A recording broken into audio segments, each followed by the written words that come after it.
My name is Maisie Wright, and I'm a 27-year-old sergeant in the U.S. Army Special Forces. I've survived ambushes in Afghanistan and covert operations in places you've never even heard of. But when I came home to care for my sick mother, I never imagined that home could be more dangerous than a war zone. I can still feel the cold steel of the blade tearing through my flesh. Not once, but 8 times. As my blood pooled on the filthy floor, I didn't see an enemy. I saw the familiar face of my stepbrother, Ethan. His eyes lit with hatred, and I heard my stepfather's voice in my head. His words from just hours before. "She doesn't respect us, son. Teach her a lesson." They thought those 8 wounds would silence me forever. But they didn't know that their every move had been recorded. And they had woken up something far more terrifying than a soldier. They had woken up an entire army. If you have ever been wronged by your own family, let me know where you're watching from. Hit that like button and subscribe, because this is a story about finding your real family in the most unexpected of places, and about a justice so powerful it can heal any wound. Stepping out of the taxi in Charleston, the thick, humid air hit me like a heavy blanket, a familiar feeling I hadn't missed. The city's historic charm, with its cobblestone streets and iron-wrought balconies, felt like a world away from the dread coiling in my stomach. The house itself was the same small, single-story home, its pale yellow siding peeling near the gutters like sunburnt skin. But the moment I pushed open the groaning screen door, a stale, suffocating scent of old cigarettes and dampness confirmed this wasn't a homecoming. It was an infiltration. My stepfather, Gerald, was cemented in his worn-out armchair, the glow of a baseball game flickering across his impassive face. He glanced up over his reading glasses, his eyes holding no warmth, no recognition of the years I'd been away. "You're here," he grunted, his voice a low rumble. It was an observation, not a welcome, as if noting the arrival of an unwanted package. "Bag in the corner. Don't clutter the place." From the couch, a mocking laugh cut through the air. My stepbrother, Ethan, was sprawled out, a half-empty bottle of Budweiser dangling from his fingers, his posture a study in lazy contempt. "Well, look what the cat dragged in," he sneered, his eyes raking over my uniform pants and simple t-shirt. To them, my service wasn't a source of pride. It was a bizarre costume, a game I was playing. "Come home to play soldier, Maisie." My mother, Martha, then hurried from the kitchen, wiping her damp hands on a faded floral apron. "Maisie, honey, you're home." She wrapped her arms around me, but the hug was quick, frantic, her bones sharp beneath my hands. Her body was tense, and her eyes kept darting towards Gerald, a silent, reflexive check for his approval. She whispered, "Welcome home." But the words felt hollow, stripped of meaning. With Gerald's cold, dismissive stare on my back and the venom in Ethan's smirk, I knew with chilling certainty. I was in enemy territory. Later, the tension coiled itself around the dinner table, a silent 4th member of the family. The food my mother had spent the afternoon preparing sat on our plates, lukewarm and unappetizing. The mashed potatoes were lumpy and tasted of instant flakes, the green beans overcooked to a dull, sad gray. It was food made from obligation, not love. Gerald cleared his throat, the sound sharp and commanding, signaling the start of his training session. "So, what did they teach you in that army?" he began, not looking at me but at the wall behind me, as if I were a ghost he was forced to acknowledge. "Probably just to shoot guns and run around like a man. In this house, there are rules. Manners." He shoved a bowl of the mashed potatoes towards me, the aggressive slide of ceramic on wood a small act of violence. "Eat. Your mother cooked all afternoon. Don't be disrespectful." My training demanded a high-protein, low-carb diet for peak physical readiness. The thought of the heavy, starchy meal turned my stomach. "I'm not that hungry, thank you," I said, my voice carefully even, a practiced calm I used in the field. Ethan let out a bitter, explosive laugh. "Too good for home cooking now? Guess you're used to that fancy government chow." He took a large, sloppy bite, chewing with his mouth open, a deliberate display of vulgarity meant to provoke. I thought of the MREs I'd shared with my unit in the middle of nowhere, the simple, functional food tasting like a feast because of the camaraderie around me. I felt more family in those dusty, dangerous places than I did here, in this suffocatingly quiet dining room. I felt like a prisoner under interrogation. Every word, every bite I didn't take was scrutinized and weaponized. I wasn't their daughter or sister. I was a foreign entity, an unwelcome presence whose very existence needed to be controlled.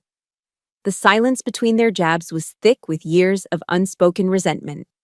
I kept my head down, staring at a chip in my plate, my stomach twisting into a tight, painful knot. This wasn't a meal, it was a punishment. After dinner, I retreated to my old bedroom, desperate for a pocket of peace, a space to just breathe. But that sanctuary had been violated. The room was barely recognizable. Ethan's dirty clothes were piled on the floor, emitting a sour smell, and empty beer cans littered my old dresser like fallen soldiers. A thick layer of dust covered everything. My personal space had been colonized. As I cleared a spot for my duffel bag, I noticed my nightstand drawer was slightly ajar. I pulled it open. My old journals, a few photos, they had all been rummaged through. A small framed picture of my biological father, the only one I owned, was lying face down.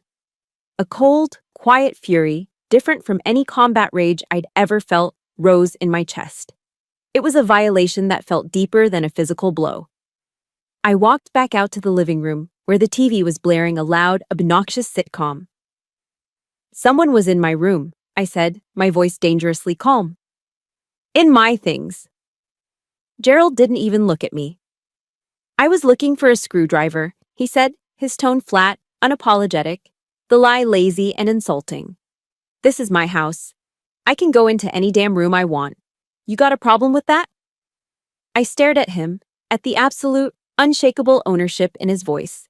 He wasn't just claiming the house, he was claiming me, my memories, my right to privacy. My training screamed at me to de-escalate, to observe, to not engage a superior force on unfavorable terms. Arguing was pointless. It would only give him the satisfaction of a fight. I turned and walked back to my room, but the flimsy door offered no protection. I didn't sleep that night. I just sat in the darkness, listening to their drunken argument through the wall, the words indistinct, but the anger clear. Any sense of safety was gone. I was a soldier trained for hostile environments, yet I'd never felt so utterly, helplessly exposed. The next afternoon, I found my mother on the back porch, staring into the overgrown yard where weeds choked the life out of her old rose bushes. The air was thick with the scent of jasmine and the incessant, droning buzz of cicadas. She looked so small, so fragile in her rocking chair. I pulled up another chair beside her, the plastic legs scraping against the concrete. "How are you feeling today, Mom?" I asked softly. She avoided my gaze, her eyes fixed on a distant, dying tree. "I'm fine, honey. Don't you worry." Her voice was thin, brittle as a dried leaf, but I had seen it. As she reached for her glass of iced tea, her sleeve had ridden up just enough. A dark, ugly bruise was blooming on her wrist, shaped unmistakably like fingerprints. My blood ran cold. I pointed to it gently. "What about this?" Her reaction was immediate, visceral panic. She yanked her sleeve down, her whole body tensing. "I fell," she whispered frantically, the words rushing out. "I just tripped. Maisie, please, don't ask any more. Just pretend you didn't see it, for God's sake." She finally looked at me, her eyes pleading with a terror that broke my heart into 1,000 pieces. "Your being here, it's already making Gerald agitated. Please, don't add fuel to the fire." Her plea was a knife in my gut. It wasn't a request for silence to protect herself. It was a command for my compliance to appease him. She was asking me to become invisible, to deny my own eyes, to maintain a toxic, fragile peace. Looking into her terrified eyes, I saw the devastating truth. She was a casualty of a war she had surrendered to long ago. She had made her choice, and in doing so, had left me alone on the battlefield. I sat there in the stifling quiet, the rhythmic creak of her rocking chair counting down the seconds to a disaster I could feel in my bones. This deep-rooted hatred, This quiet, suffocating cruelty. Where did it all begin? The question echoed in the oppressive darkness of my room, a ghost haunting the space between heartbeats. Where did it all begin? My mind, a trained instrument designed to analyze threats and trace their origins, didn't have to search far. It flew back through the years, landing with a sickening thud on one specific day. A day that was supposed to be about gratitude and family. A Thanksgiving, several years ago. I remember the feeling as I drove home that year. It was my first visit after completing the grueling Special Forces qualification course, the infamous Q course. The Green Beret, a symbol of honor earned through sweat, grit, and sheer willpower, was packed carefully in its case. I wore my Army service uniform, the dark blue jacket and crisp trousers pressed to perfection, the polished brass on my chest gleaming. Every inch of it felt like a testament to the person I had become. I was buzzing with a quiet, profound pride, a hope so bright it felt naive in retrospect. I finally had something to show them, something undeniable.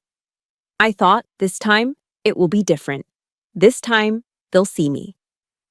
In the trunk of my car were gifts, bought with my first real paycheck as a sergeant. A beautiful, handcrafted leather wallet for Gerald. A soft cashmere scarf for my mother in her favorite shade of blue. A brand new PlayStation for Ethan, something he'd been complaining about wanting for months. They weren't just things, they were peace offerings. An attempt to bridge a gap I didn't fully understand but desperately wanted to close. I walked through that same front door, my posture straight, my heart full, hoping for a hug, for a simple, "I'm proud of you." What I received, however, was a meticulously set trap. The house was already crowded, the air was thick with the rich smell of roasting turkey and pumpkin spice, the roar of a football game blasting from the TV. I saw immediately that Ethan had invited a loud, boisterous group of his friends. He'd recently been fired from a warehouse job, something about an argument with his manager. And I could already see the familiar storm clouds of resentment brewing in his eyes. He saw my uniform, my success, as a personal insult to his failure. The ambush came just as everyone sat down to eat. The table was laden with food, a classic American Thanksgiving spread.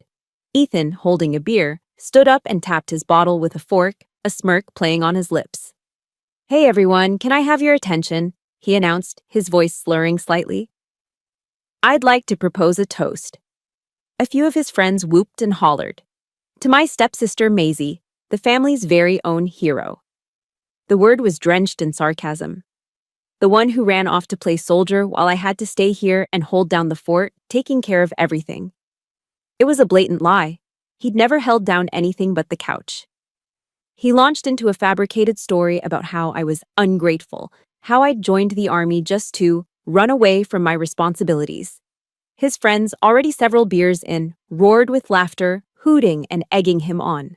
I sat there, frozen, the starched collar of my uniform suddenly feeling like it was choking me.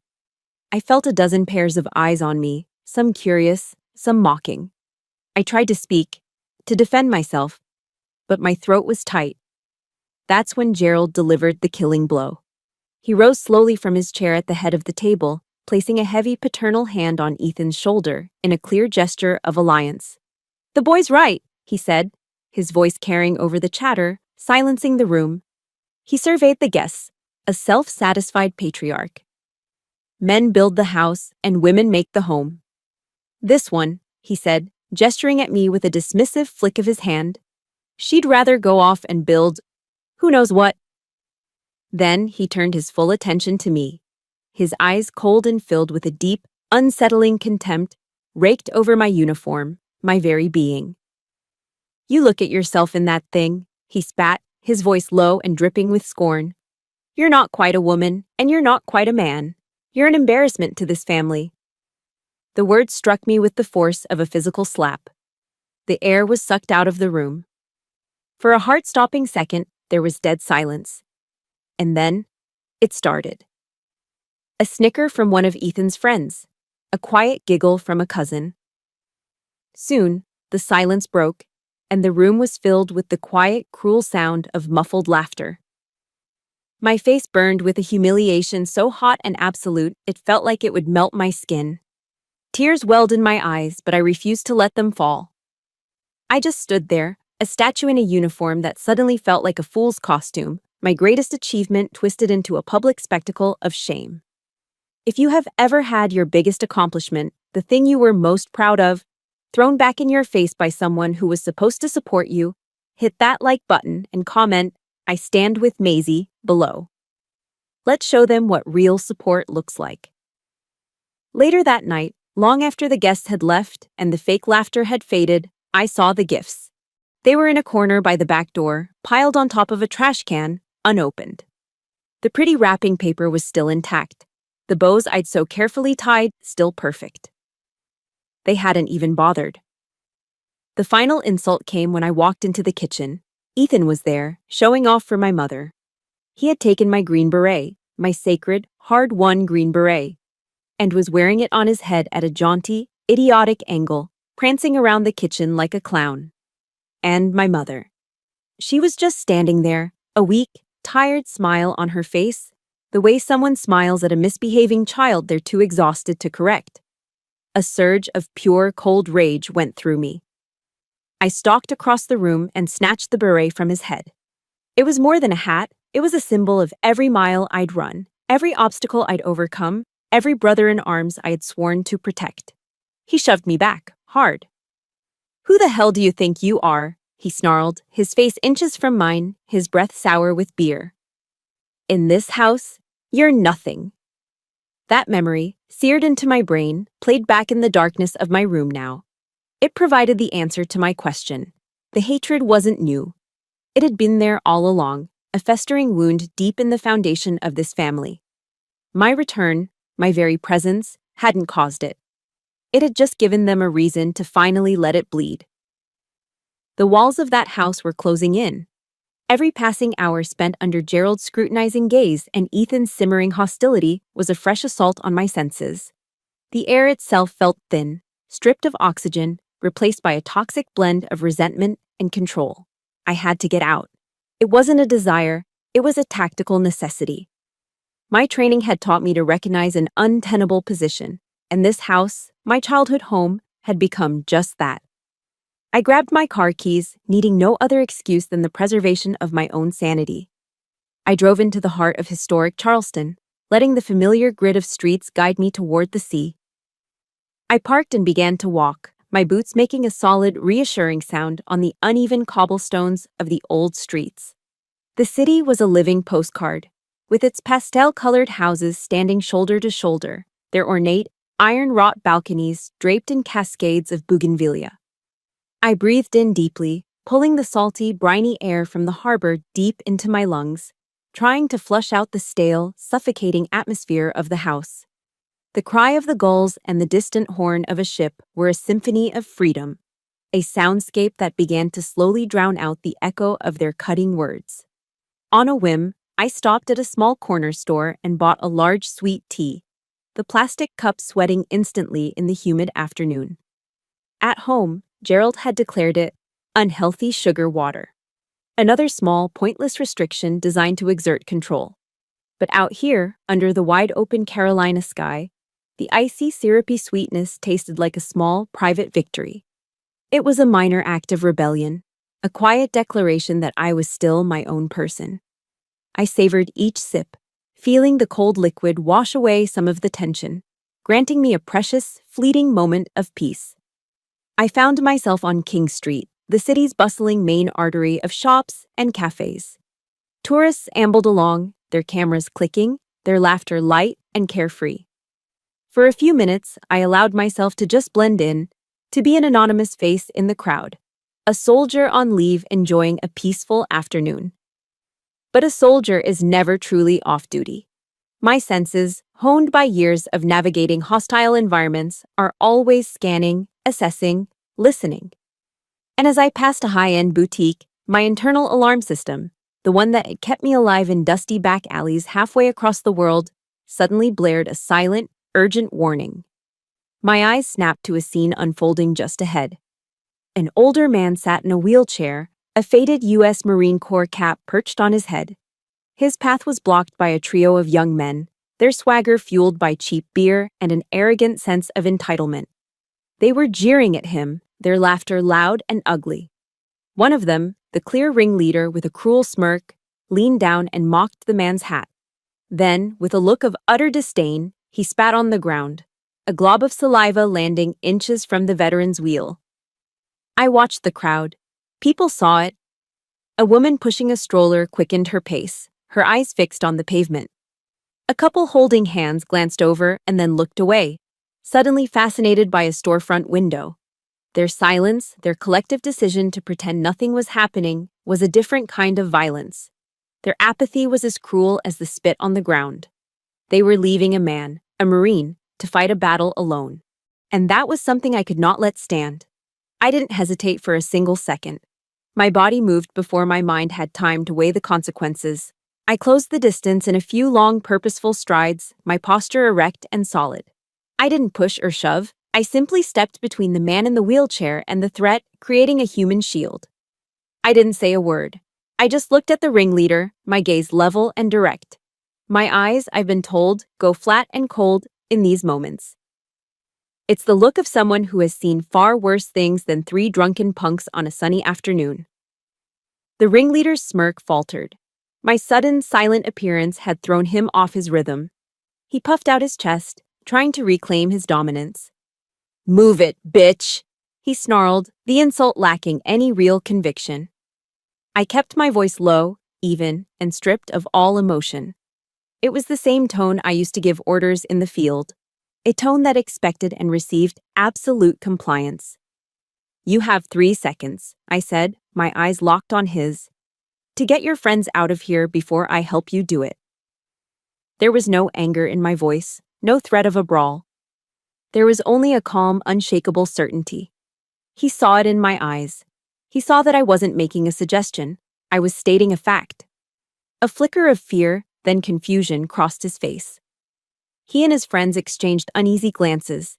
They had been looking for a soft target, an easy victim to amuse themselves with. They hadn't counted on this.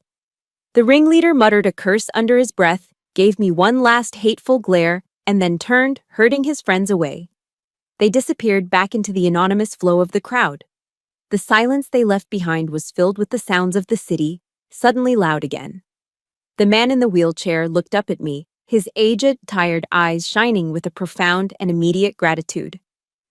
You didn't have to do that," he said, his voice a little shaky. I just shook my head. "It was the right thing to do, sir." He nodded, a small sad smile touching his lips. He pointed to the globe, eagle, and anchor on his cap. "Marines," he said simply. I tapped my chest. "Army," I replied. "Special Forces." An unspoken understanding passed between us, a bond forged in shared service that transcended branches, generations, and circumstance. We were two soldiers on a peaceful street, recognizing a kindred spirit. I walked with him to his van, which was parked nearby. As he prepared to use the ramp, he reached out and took my hand, his grip surprisingly strong. "Thank you, soldier," he said, his voice thick with emotion. He looked down at his legs, then back up at me, his gaze fierce and proud. "They can take my legs, but they can't take our honor." His words hit me with the force of a physical blow, but in the best way possible. Honor. It was the very thing I felt was being stripped from me in that house, the thing Gerald and Ethan were trying to grind into dust with their words and their contempt. This stranger, this brother in arms, had just handed it back to me, whole and untarnished. He saw me, not as a freak or an embarrassment, but as a soldier, as an equal. I left him with a nod and a semper fi, a sign of respect he returned with a quiet, "Hoo-ah."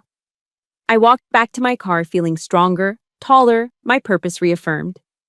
His words had been a shield, reminding me of who I was and what I stood for. The feeling of empowerment carried me all the way home. But as I pulled into the driveway, my heart sank. The shield. Robert's words had given me began to crack. Ethan was sitting on the porch steps, waiting. A half-empty bottle of whiskey was planted between his feet, and as he looked up at me, his eyes were cold and dark, promising a night that would be anything but peaceful. The moment I stepped back inside, the fragile shield of Honor Robert's words had given me shattered into a million pieces. The house was frighteningly silent. Not peaceful, but the heavy, loaded silence of a battlefield after the shooting has stopped.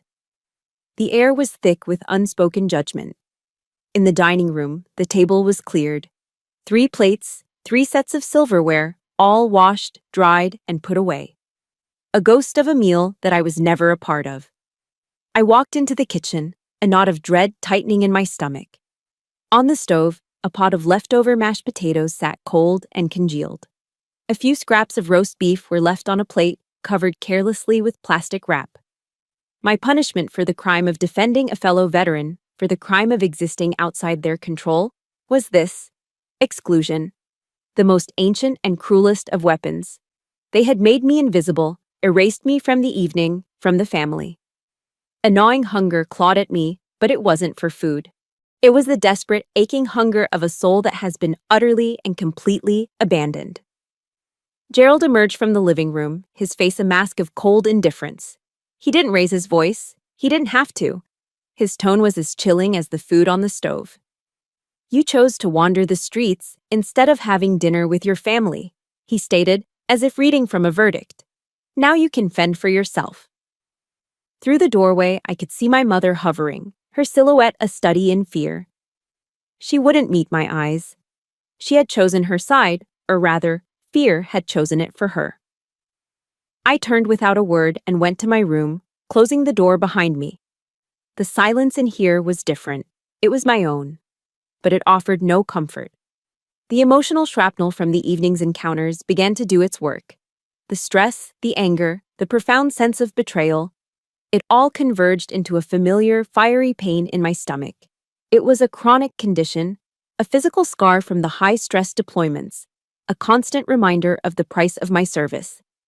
I doubled over on the edge of the bed, clenching my jaw against the sharp, stabbing cramps. I had no medicine here, not even a glass of warm water. I was alone, trapped in the dark, fighting a war on the inside. From the living room, I could hear the canned laughter of a sitcom on the TV, punctuated by the sounds of Gerald and Ethan arguing over a football game. Their casual, oblivious existence just a few feet away was a form of torture. Their indifference was more painful than any physical blow. I felt like a wounded soldier, bleeding out on the home front with no medic in sight. It was in that moment, at the absolute bottom of my despair, that I heard it. A soft, hesitant knock on my window. For a second, I thought I was imagining it. I held my breath, listening. There it was again, gentle but insistent. I peeled myself off the bed, my stomach muscles screaming in protest, and moved to the window that faced the side yard. Peering through the blinds, I saw a familiar figure standing in the dim glow of the porch light. It was Robert Hayes. My mind raced. How did he find me? Why is he here? I opened the window just a crack, the cool night air a relief on my flushed face. He didn't try to explain much, but he didn't need to. His eyes, full of a quiet, profound understanding, said it all. "I got to thinking after I got home," he said, his voice a low, respectful murmur. "Figured your good deed today might have caused you some trouble on your end." He wasn't prying. He wasn't asking for details. He was just a soldier who knew that no good deed goes unpunished, especially in a war zone. And he had correctly identified my home as exactly that. In his hands, he held a large insulated thermos. "My wife, Sarah, she made some chicken soup," he explained, a small kind smile touching his lips. "She says there's nothing a hot bowl of chicken soup can't fix." He held it out to me. He didn't try to come in, didn't overstep. He simply offered his gift through the open window, a gesture of profound respect for my space, my privacy. I took the heavy thermos, my fingers numb. "Thank you," I managed to whisper, the words feeling inadequate. He just gave a slight nod, a silent acknowledgement, and then retreated back into the darkness, leaving me as quietly as he had arrived. I closed the window and leaned against the wall, the warmth of the thermos seeping into my hands. I unscrewed the lid, and a cloud of fragrant steam billowed out, filling the cold, sterile room with the rich, comforting aroma of chicken, vegetables, and herbs. It smelled of care. It smelled of home, a real home. I didn't bother with a bowl. I sat on the floor in the dark, the thermos cradled in my lap, and drank the soup directly from the lid. It was hot and rich and nourishing, and with each sip, I felt the tight, angry knot in my stomach begin to loosen. And then, the tears came. They slid down my cheeks, hot and silent, dripping into the soup. They weren't tears of self-pity or of pain. They were tears of overwhelming, heartbreaking gratitude, tears of relief. For the first time since I'd come back, I felt warmth. It spread from my stomach through my entire body, a gentle heat that had nothing to do with the soup and everything to do with the gesture behind it. A man I had saved only a few hours ago had shown me more compassion, more simple human decency than my own family had in years. This bowl of soup wasn't just food, it was medicine. It was proof that I wasn't invisible. Someone saw me, and in that dark, lonely room, that small flicker of recognition was enough to reignite a hope I thought had been extinguished for good. In the days following the incident with Robert Hayes, a strange and unsettling calm fell over the house. It was the kind of quiet I knew from the field, the eerie silence that descends on a valley right before an ambush. Gerald and Ethan treated me with a new kind of weapon, complete and utter indifference. They didn't speak to me, didn't look at me. They simply moved around me as if I were a piece of furniture they'd grown tired of. And I found, to my own surprise, that their silence was a relief. It was far more bearable than the constant barrage of insults and contempt. This fragile truce allowed me to focus on my mother. We fell into a gentle routine. I would read to her in the afternoons from old novels, her eyes closing as she listened to the rise and fall of my voice. We took slow, shuffling walks in the small backyard, her arm linked through mine, her steps unsteady but determined. In those brief, sun-drenched moments, surrounded by the scent of her rose bushes, I could almost fool myself. I could almost believe that we were a normal family, that the monster under the roof had gone to sleep. A foolish, desperate part of me began to hope. Maybe they've realized how far they went. Maybe things can change. But a good soldier never trusts the quiet. A good soldier knows that the most dangerous enemy is the one you can't see. The storm was not over. It was just gathering strength. The storm broke on a Tuesday afternoon, and it arrived in the form of a summons. Gerald called me into the living room, his face arranged into an expression of theatrical gravity. He was a terrible actor. I saw the calculated performance for what it was, a prelude to an attack. "Sit down, Maisie," he said, gesturing to the armchair opposite him. I remained standing. He sighed, as if burdened by a great weight. "It's about Ethan." He launched into a carefully rehearsed story, apparently a small landscaping business Ethan had tried to start a year ago and abandoned after 2 weeks, had left behind some serious debts. Ethan, being Ethan, had ignored the letters and calls. Now, the people he owed money to were done being patient. "These aren't nice people, Maisie," Gerald said, leaning forward, his voice dropping to a conspiratorial whisper. "If he doesn't pay up, they're going to come looking for him. You know how these things go." Then he named a number. It was a staggering amount, a figure so large it made the air in my lungs feel thin. I did a quick, cold calculation. The number he'd just named was nearly half of my entire savings.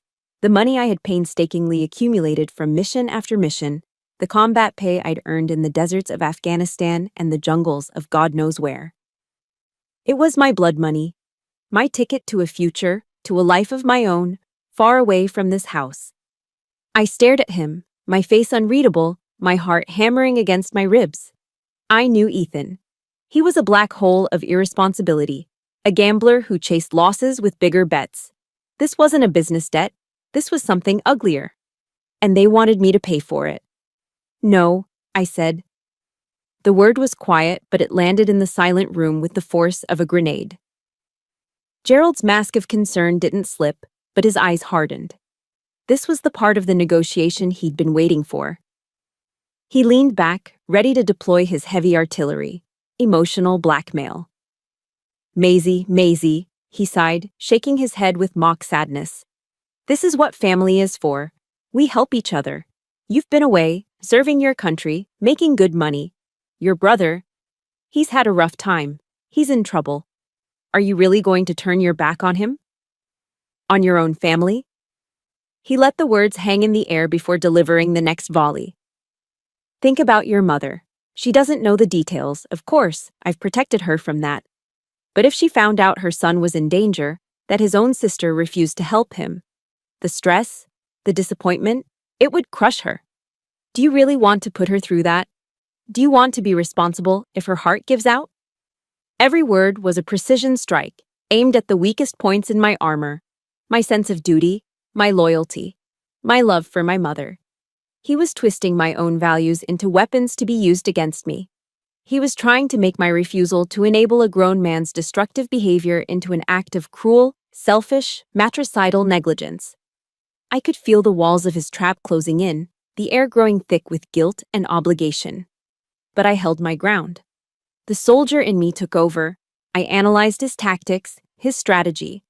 I saw the weakness in his position. He was relying on a version of me that no longer existed, the little girl who was desperate for his approval. My money is not for Ethan's mistakes, I said, my voice as steady as my gaze. That's when the performance ended. The mask of the concerned father dissolved, revealing the furious, manipulative tyrant underneath. He slammed his hand down on the coffee table, making a half-empty glass jump and rattle. "Don't you take that high and mighty tone with me," he roared, his face turning a blotchy red. "Don't you pretend to be better than us.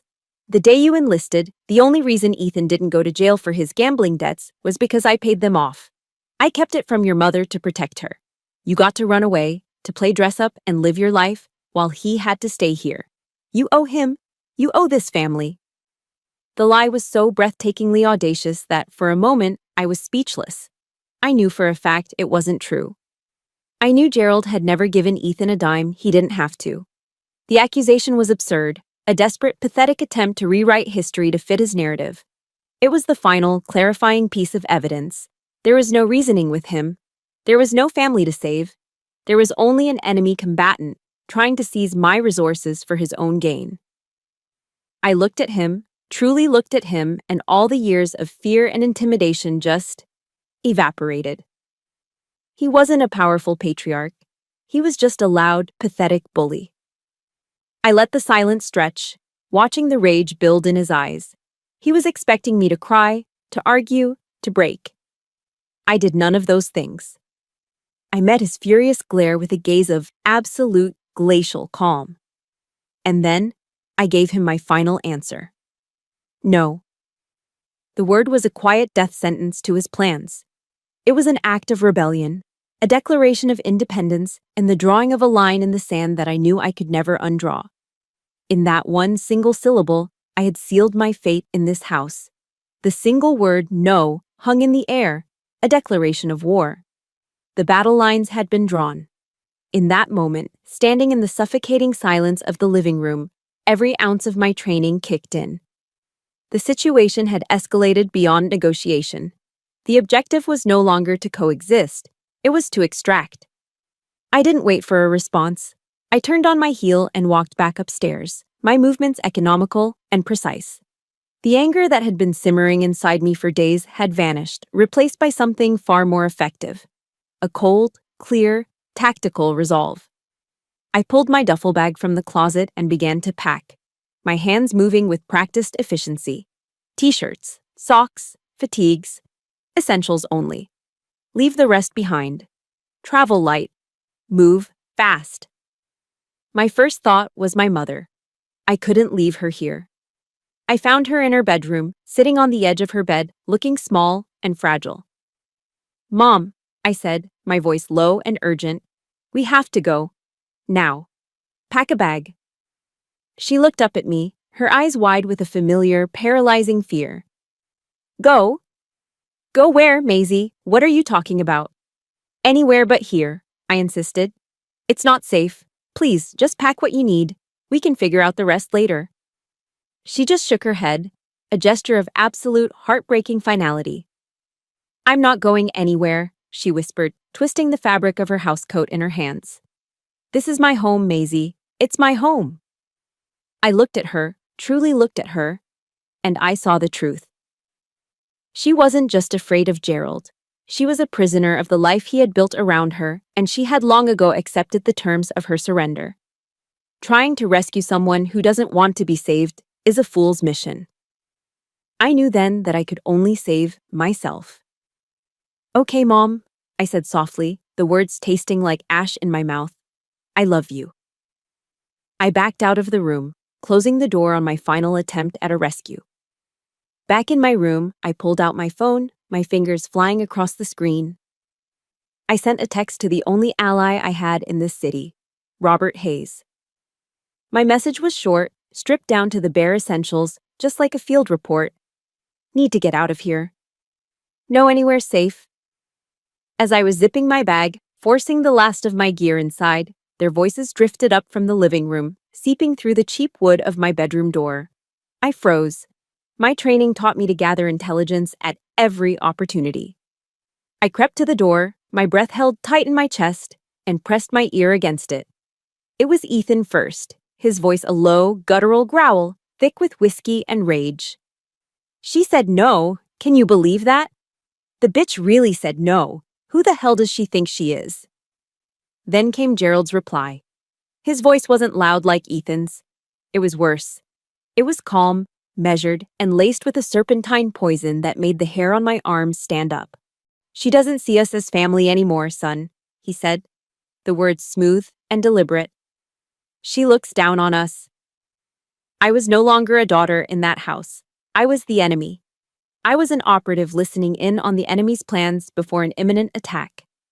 My heart began to hammer against my ribs, a frantic drumbeat of survival. Ethan's voice came again, raw with years of festering jealousy and resentment.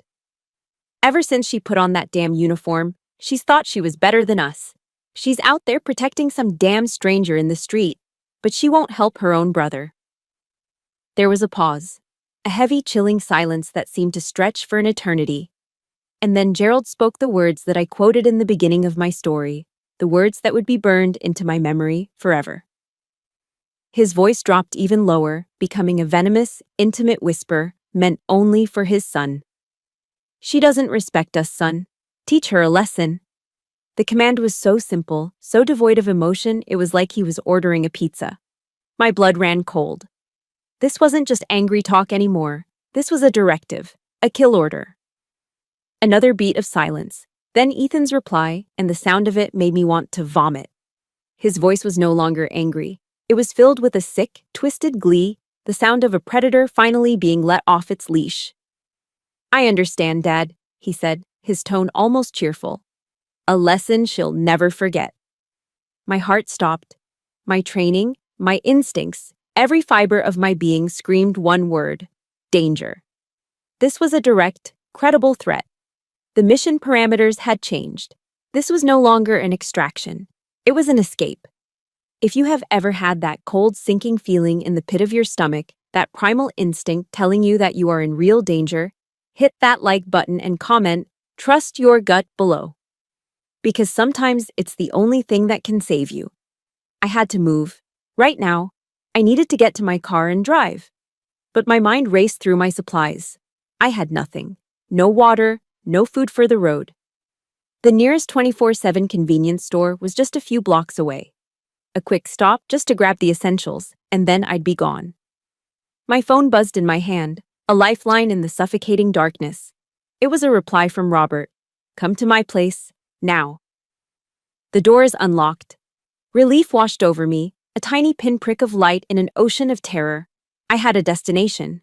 I had a safe house. I took a deep, steadying breath, the way I did before breaching a door. I slung my duffel bag over my shoulder, opened my bedroom door, and stepped into the hallway.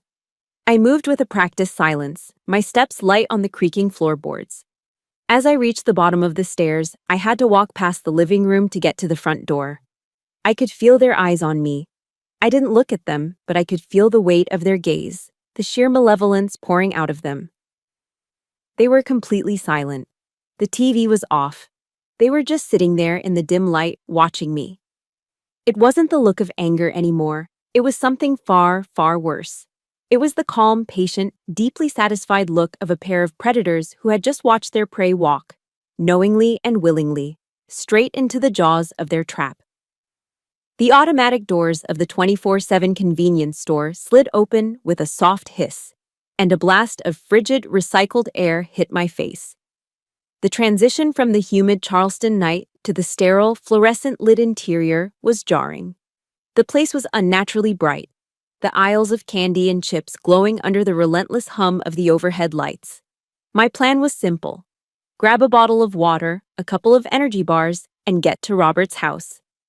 A tactical resupply before moving to the safe zone. My senses were on high alert, every sound magnified. The clink of a glass bottle, the crinkle of a chip bag, the low murmur of the cashier talking on the phone. As I moved toward the refrigerated section, a familiar figure near the checkout counter caught my eye. It was Robert Hayes, maneuvering his wheelchair with some difficulty around a promotional display. He saw me at the same moment, and a look of genuine relief washed over his tired features. "Well, I'll be," he said, his voice a warm, welcome sound in the cold store. "Glad to see a friendly face." That brief, unexpected moment of camaraderie, of finding an ally in the middle of a war zone, was a dangerous thing. It made me drop my guard for just a fraction of a second, and a fraction of a second is all the enemy ever needs. The automatic doors hissed open again. My head snapped toward the sound, and my blood ran cold. Ethan stumbled in, his movements clumsy with alcohol. Flanking him were two of his grimy friends, the kind of guys who orbit losers, hoping to catch some of the drama. The trap I thought I had evaded at the house had just been reset. Ethan's bloodshot eyes scanned the store and locked onto us. A slow, venomous smile spread across his face. It wasn't a smile of mirth. It was the predatory grin of a hyena that has cornered its prey. He and his friends began to stalk toward us, their heavy boots loud on the cheap linoleum floor. Well, look what we have here," Ethan slurred, his voice dripping with malice. He gestured drunkenly between me and Robert. The happy couple, the heroes. He got closer, the sour smell of cheap liquor rolling off him in waves. He leaned in toward me. "Did you run away from home to be with this old cripple, you backstabbing bitch?" Robert tried to de-escalate. "Easy now, son," he said, his voice calm but firm. "Let's all just take a breath." Ethan whipped his head toward him, his face contorted with rage. "You shut your mouth, you washed-up old man," he spat. He turned back to me, poking a finger hard into my chest, right on my sternum. "You picked a side, now you get what's coming to you." Every instinct screamed at me to neutralize the threat. My training provided a dozen ways to put him on the floor in under 5 seconds. But I wasn't in a war zone. I was in a convenience store in Charleston, South Carolina. And this was my stepbrother. So I did the one thing my training didn't account for. I hesitated. I took a step back, instinctively moving to put myself more fully between Ethan and Robert. I knew words were useless now. The lesson was about to begin. It happened in a flash. Ethan's hand went to his belt, and suddenly there was a glint of metal under the fluorescent lights. A hunting knife. My body moved on pure instinct. My primary mission objective wasn't to fight. It was to protect. The first stab. He lunged, aiming for my stomach. My left arm came up in a block, the blade slicing through my jacket and across my forearm. A sharp, searing line of fire. The second stab. I twisted my body, turning my side to him to keep my vital organs away from the blade while shielding Robert completely. The knife sank into my side, just above my hip. A deep, sickening pain that took my breath away. Ethan's two friends, emboldened, swarmed in. One of them threw a clumsy punch that connected with my jaw, snapping my head back. The store seemed to tilt on its axis. In that moment of disorientation, Ethan struck again. The third and fourth stabs. 2 quick, brutal thrusts into my back and shoulder. I felt the impacts more than the cuts, like being punched with a fistful of sharp rocks. I heard Robert yelling, his voice cracking with panic and horror. The store, which had been filled with small noises just moments before, fell into a dead, ringing silence. All I could hear was my own ragged breathing and the thud of bodies colliding. I saw the other customers, frozen in the aisles, their faces pale masks of shock. A few phones came up, small dark rectangles capturing the scene. "Call 911. I screamed, my voice raw. The fifth, sixth, and seventh stabs. He was in a frenzy now, a wild animal, just stabbing at anything he could reach. I felt the blade tear into my thigh, my other arm, my upper chest. Blood was everywhere. It was warm and slick, soaking through my clothes, making the floor slippery beneath my boots. My vision started to tunnel, the bright lights of the store blurring at the edges. But I didn't fall.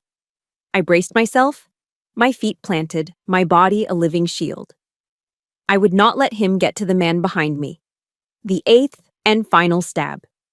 He put all his weight behind this one. The blade plunged deep into my abdomen. It wasn't a sharp pain this time. It was a deep, catastrophic tearing, a white-hot agony that seemed to obliterate everything else. The strength went out of my legs. The sight of the blood, so much of it, finally seemed to penetrate Ethan's drunken haze. His eyes widened in panic. He looked at the knife in his hand as if seeing it for the first time. He and his friend scrambled backward, turned, and bolted out the door, leaving a deafening silence in their wake. My knees buckled. The world tilted, this time for good. I crumpled to the floor, the cold of the linoleum a shock against my skin. Robert was there instantly, his hands pressing down on my wounds, trying desperately to stem the bleeding. "Stay with me, soldier, stay with me," his voice pleaded, sounding distant and distorted, like it was coming from the end of a long tunnel. "Don't you give up!" I tried to focus on his face, but it was just a blur. My body felt strangely light, detached. From far away, I could hear the faint, rising wail of a siren. It grew louder, then softer, fading in and out. The fluorescent lights above me dimmed, shrinking into pinpricks of light against a vast, encroaching darkness. Darkness. Then fragments of light and sound, swimming in and out of focus like a badly tuned radio. I was floating in a cold, gray space, untethered from my own body. There were beeps, a rhythmic, insistent pulse that was the only anchor in the void. Voices, sharp and urgent, cut through the fog. Losing too much blood. Pressures dropping.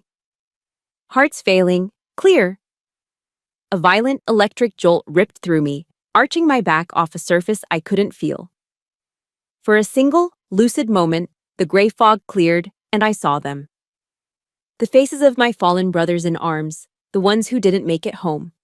They were standing in the mist, not sad, just waiting, their expressions calm. They were waiting for me. I felt a sense of peace, a readiness to join their ranks. But then another voice broke through, fierce and desperate, pulling me back from the edge.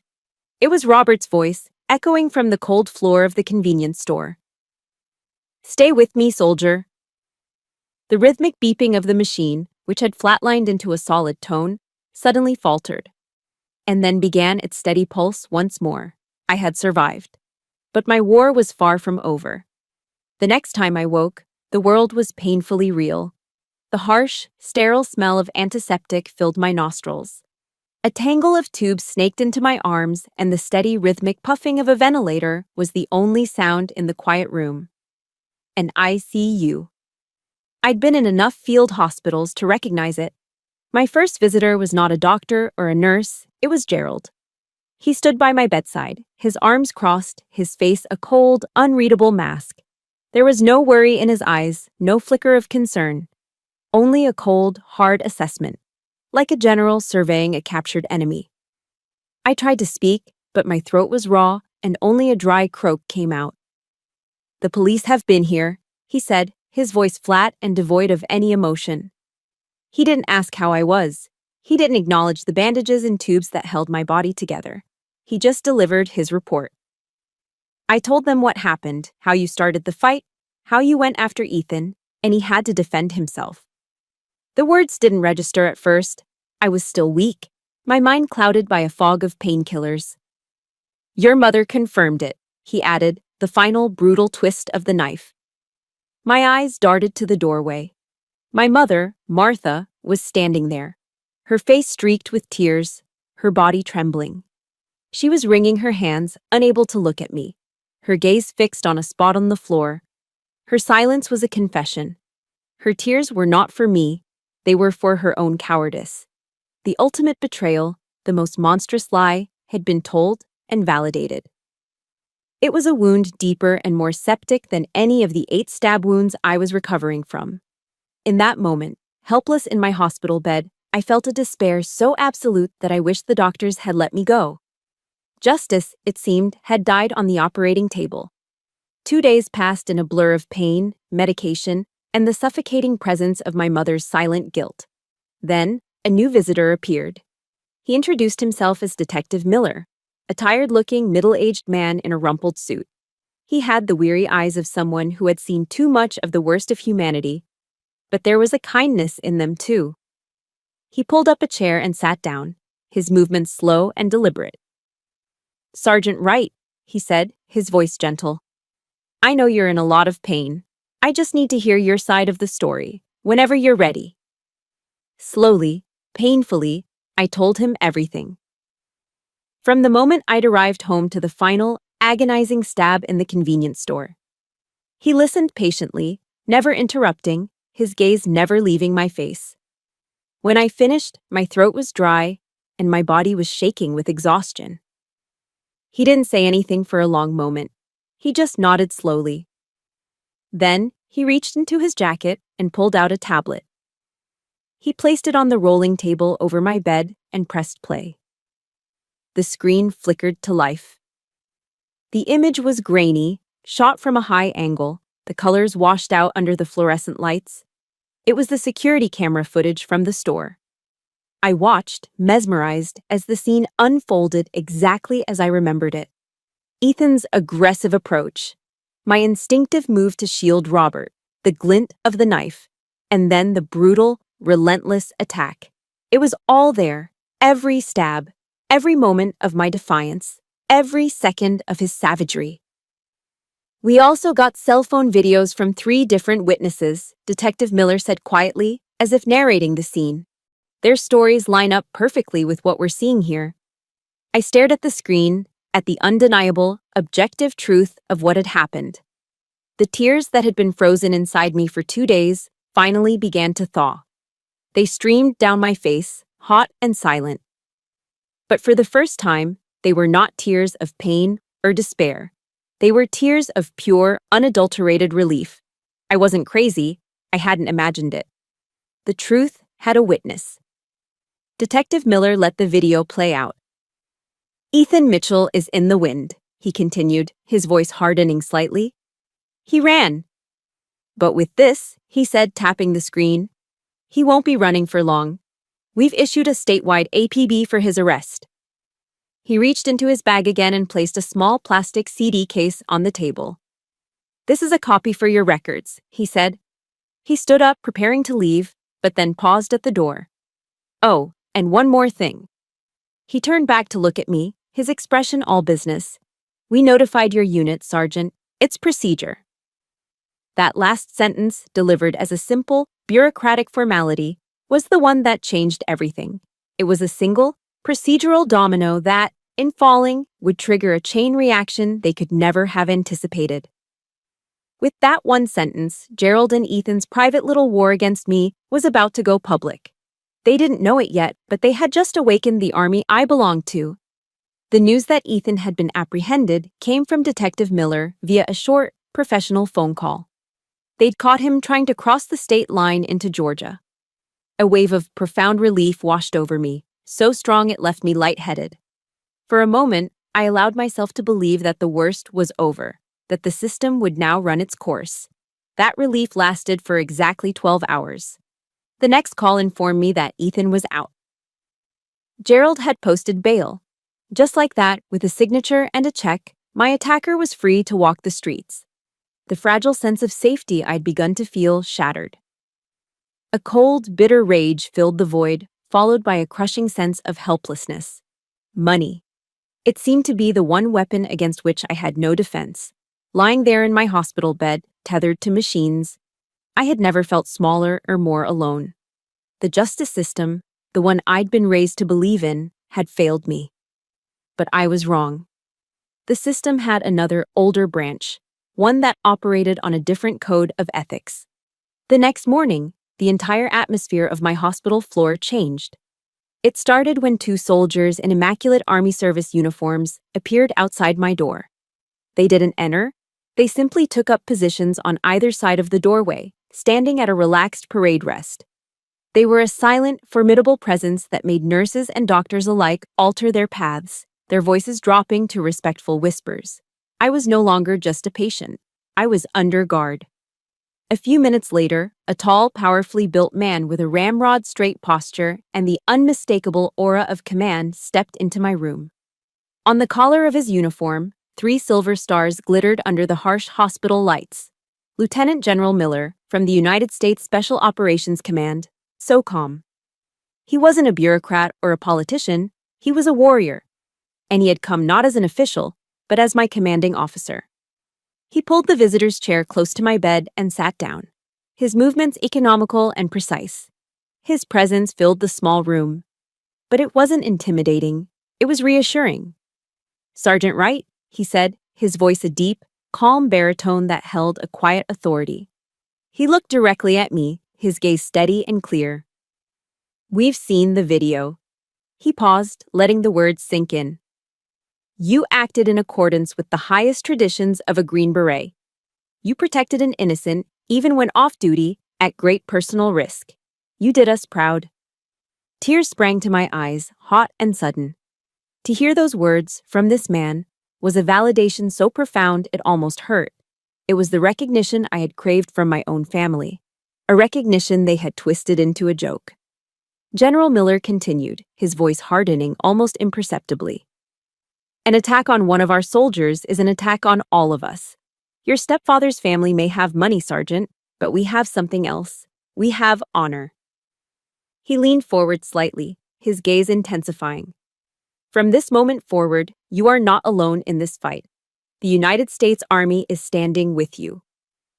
Before he left, he reached into his pocket and placed a heavy, ornate coin on my bedside table. It was his challenge coin, the SOCOM insignia embossed on the burnished metal. In our world, receiving a commander's coin is a sign of profound respect, a tangible symbol that you are part of the tribe, part of a family bound not by blood, but by a shared oath and sacrifice. I picked it up, the cool, solid weight of it a comfort in my palm. It was a promise, it was a shield. The general's visit was a quiet earthquake, and the aftershock spread with astonishing speed. News of what happened to a Green Beret on American soil at the hands of her own family, and the subsequent visit from a 3-star general rippled through the military and veteran communities like wildfire. The story was no longer about a domestic dispute, it was about honor. A few days later, I was strong enough to sit up in the chair by the window. The nurse had just left when I noticed a gathering on the hospital lawn below. At first, it was just a few people, then a few more. Within an hour, there were at least 50 of them. They were veterans. I saw the leather jackets of the Marines, the windbreakers of the Navy, the field jackets of the Army, and the blue of the Air Force. Robert Hayes was there, front and center in his wheelchair, his Marine Corps cap held proudly in his lap. They weren't protesting. They weren't holding signs or shouting slogans. They were just standing. A silent, disciplined, unmovable formation. An army of honor, standing a quiet vigil for one of their own. They stood there for hours, a silent, powerful testament to a code that Gerald and Ethan could never comprehend. You do not leave your wounded behind. Reporters started to arrive, their cameras and microphones held at a respectful distance. The story was officially out. It was on the local news, then the national blogs. The quiet giant of the American military community had been awakened. Gerald and Ethan had wanted to teach me a lesson, to put me in my place and remind me that I was nothing. But in their arrogant, petty cruelty, they had forgotten one crucial detail. They may have thought they were fighting one lone, broken soldier. They had no idea they had just picked a fight with the entire United States Armed Forces. The day of the verdict, the courtroom was packed to the rafters, a silent, tense sea of opposing forces. On one side, my side, the gallery was a solid wall of dress uniforms and proud, stoic faces. Active duty soldiers sat shoulder to shoulder with veterans, their presence a quiet, unshakable testament to the code we all shared. Robert Hayes was in the front row, wearing his own Marine Corps dress blues, his back as straight as his wheelchair would allow. On the other side sat a sparse collection of Gerald and Ethan's acquaintances, looking uncomfortable and out of place. Ethan and Gerald sat at the defendant's table, looking small and pathetic under the weight of the state's prosecution. The trial had been swift. The prosecution's case was simple and devastatingly effective. When the lead prosecutor played the security camera footage on the large screens, a collective gasp sucked the air out of the room. The grainy, silent video was more powerful than any testimony. It showed the unvarnished truth, the provocation, my defense of Robert, and the brutal, relentless violence that followed. The jury was captivated, their faces a mixture of horror and disgust. But the final, fatal blow to their defense came from the most unexpected of sources: my mother. When the prosecutor called Martha Wright to the stand, she looked like a ghost, her face pale and her hands trembling. Gerald shot her a look of pure venom, a silent threat across the courtroom. But for the first time in her life, she didn't flinch. Her testimony began as a barely audible whisper, but as the prosecutor gently guided her, her voice grew stronger. She recounted the events of that night, her words painting a damning picture of Gerald's manipulation and Ethan's seething rage. The prosecutor asked the final question. "Mrs. Wright, did you hear your husband, Gerald, say anything to your son, Ethan, before your daughter left the house that night?" My mother took a deep, shuddering breath. She looked past Gerald, past Ethan, and for the first time in years, she looked directly at me. Her eyes were filled with a universe of pain and regret. "Yes," she said, her voice cracking as a sob broke through. He told him to teach her a lesson." The words hung in the air, an admission of guilt that sealed their fate. She broke down completely then, her body shaking with uncontrollable sobs of a woman who had finally chosen truth over fear. The jury was out for less than an hour. The foreman, a stern-faced woman with tired eyes, handed the verdict to the bailiff. The room was so quiet I could hear my own heart beating in my ears. The foreman cleared her throat and read the verdict. For Ethan Mitchell, on the charge of attempted murder, guilty. For Gerald, on the charges of conspiracy and incitement to violence, guilty. A wave of relief so powerful it almost buckled my knees washed over me. The sound of the judge's gavel striking the wood was the sweetest sound I had ever heard. It was the sound of the end. It was the sound of justice. Before they were sentenced, I was given the opportunity to read my victim impact statement. I walked to the podium, my steps steady, my gaze fixed. I didn't look at them. I didn't waste a single glance on the two men who had tried to destroy me. Instead, I looked at Robert Hayes. I looked at the soldiers and veterans who had filled the courtroom for me every single day. I looked at my real family. "The oath a soldier takes is to support and defend," I began, my voice clear and strong, carrying to every corner of the room. "That oath doesn't come with an expiration date. It doesn't apply only on a foreign battlefield. It applies in a convenience store. It applies on a quiet city street. It applies in your own home." I finally allowed my eyes to drift over to them, not with hatred, but with a cold, final pity. "You tried to take my life," I said. "You failed. You tried to take my honor. You failed. The only thing you ever managed to take from me was my silence." As the bailiffs led them away in handcuffs, Ethan to serve 15 years, Gerald to serve 5, I didn't feel triumph. I just felt a profound, limitless sense of peace. The war was finally over. My recovery, both physical and psychological, was the hardest mission I've ever undertaken. But this time, I wasn't alone. The Army provided the best therapists, specialists who understood the unique intersection of combat trauma and personal trauma. Robert Hayes became my closest friend, my confidant. We would meet for coffee, attend veteran support group meetings together, and talk for hours. Two old soldiers healing from different wars. It was in one of my therapy sessions that I had a breakthrough. I was talking about the anger, the feeling of being at war in my own home, when a memory surfaced. My grandmother, a deeply religious woman, used to read the Bible to me. A specific verse came to mind, clear as day. Blessed are the peacemakers, for they will be called children of God. And in that moment, I understood. My actions in the convenience store, in the courtroom, in my own life, they weren't about making war. They were about making peace. You don't create peace by being passive.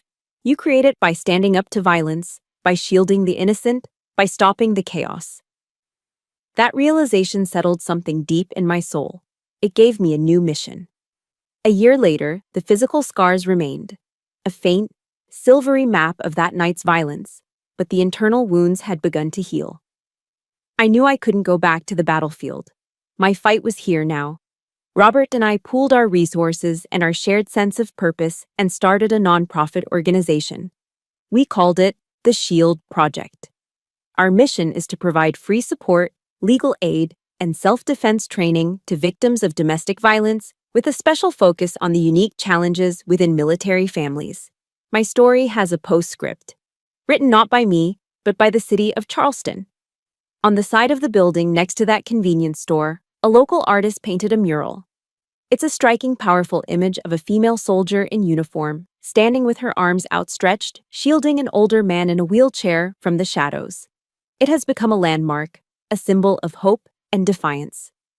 Sometimes I drive by and look at it. I see the woman I was and the woman I have become.